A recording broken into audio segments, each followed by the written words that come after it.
Welcome to the Tech Egg. Don't get scrambled. Enjoy the video. In this video, I will show you how to replace an alternator. First, prioritize safety by gathering all necessary tools like a socket set, wrenches, and a multimeter. Always disconnect the negative battery terminal to prevent any electrical hazards. Make sure your engine is completely cool before you begin, as hot components can cause burns.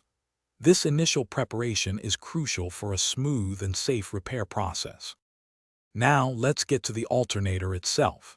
It's typically found on the lower front side of your engine. You'll need to loosen the tensioner pulley to carefully remove the serpentine belt, which drives the alternator. After the belt is off, disconnect all electrical connectors attached to the unit.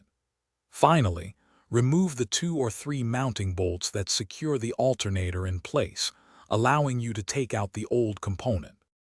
With the old alternator out, it's time to install the new one. Carefully position the new alternator into its bracket and secure it with the mounting bolts, tightening them firmly.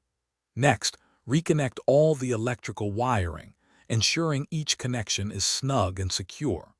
Finally, rethread the serpentine belt around all pulleys, including the alternator, and adjust the tensioner to the correct specification, usually about 1/4 inch of play.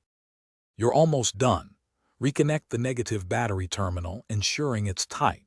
Now, start your engine and let it run for a few minutes. Use a multimeter to check the charging voltage across your battery terminals. It should read between 13.5 and 14.5 volts.